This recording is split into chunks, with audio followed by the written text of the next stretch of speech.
विघ्नहर्ता गणेश जी की कृपा सब पर बनी रहे। प्राचीन काल की बात है। कैलाश पर्वत पर भगवान शंकर और माता पार्वती निवास करते थे। वहां का वातावरण पवित्र, शांत और आध्यात्मिक ऊर्जा से भरपूर था। माता पार्वती अपने दिन का अधिकांश समय पूजा पाठ, ध्यान और गृह कार्य में बिताती थीं। एक दिन माता पार्वती ने स्नान करने की इच्छा की। स्नान के समय उन्हें लगा कि जब तक वे स्नान करेंगी तब तक कोई उनका पहरा दे ताकि कोई भीतर न आ सके। उन्होंने इधर उधर देखा तो कोई सेवक या प्रहरी नहीं था। भगवान शिव तो ध्यान और तपस्या में लीन रहते थे। ऐसे में माता पार्वती ने एक अद्भुत निर्णय लिया। स्नान से पहले माता ने अपने शरीर से उबटन निकाला। उस उबटन को उन्होंने अपने हाथों से गूंथा और धीरे धीरे एक सुंदर बालक की मूर्ति बनाई। उस मूर्ति में माँ के प्रेम का स्पर्श, स्नेह की शक्ति और मातृत्व की शक्ति समाहित थी। जब वो आकृति पूर्ण हो गई तब माता पार्वती ने उसमें प्राण फूंक दिए। जो ही प्राण प्रविष्ट हुए वो आकृति जीवित उठी। एक दिव्य आभा से चमकता हुआ वो बालक माता के सामने खड़ा हो गया। उसके नेत्रों में मासूमियत, चेहरे पर तेज और मन में माँ के प्रति अपार प्रेम झलक रहा था। माता पार्वती ने बड़े स्नेह से उसे गले लगाया और कहा, बेटा, आज से तुम मेरे पुत्र हो। तुम्हारा नाम गणेश होगा। तुम मेरे सेवक और रक्षक भी बनोगे। जब तक मैं स्नान करूं तब तक तुम मेरे द्वार की रक्षा करना। गणेश जी ने सिर झुकाकर मां का आदेश स्वीकार किया।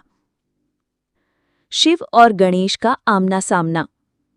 माता पार्वती स्नान के लिए भीतर चली गई और गणेश जी द्वार पर डटकर खड़े हो गए।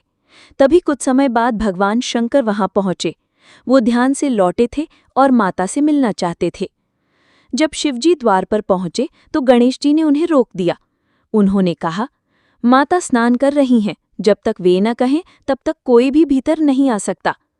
भगवान शिव ने आश्चर्य से देखा। वो इस बालक को पहचानते नहीं थे।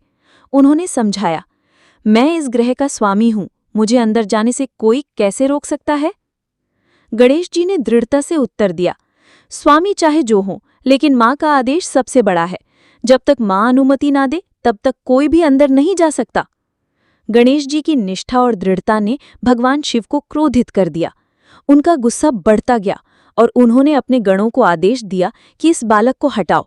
लेकिन गणेश जी अकेले ही सभी गणों से भिड़ गए और वीरता से उनका सामना किया।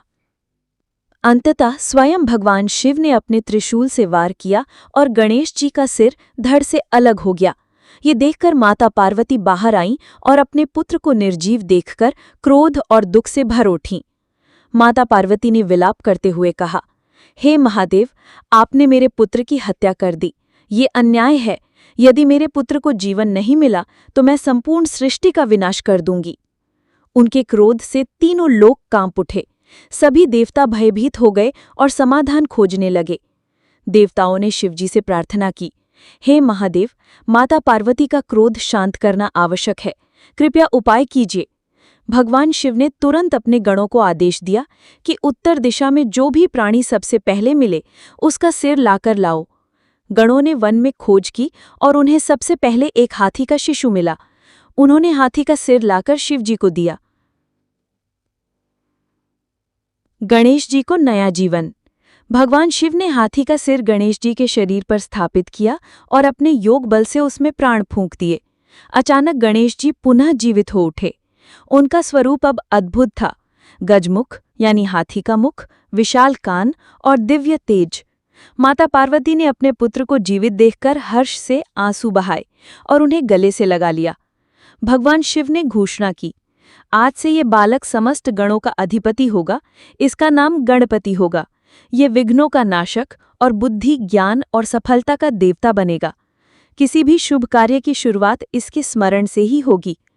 देवता ने पुष्प वर्षा की और आनंद मनाया। माँ पार्वती का हृदय भी शांति से भर गया। इस कथा से मिलने वाली शिक्षा: 1. आज्ञा का पालन।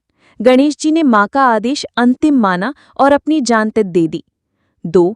माता पिता का सम्मान। माता पिता ही जीवन का प्रथम देव हैं, उनकी सेवा ही सर्वोच्च धर्म है। 3. धैर्य और श्रद्धा। संकट चाहे जैसा हो, यदि निष्ठा दृढ़ है तो अंततः विजय और सम्मान मिलता है। 4. गणेश जी का प्रतीकात्मक स्वरूप। उनका बड़ा सिर ज्ञान और विवेक का प्रतीक है, बड़े कान सुनने की शक्ति का, और वाहन मूषक धैर्य और चपलता का संदेश देता है।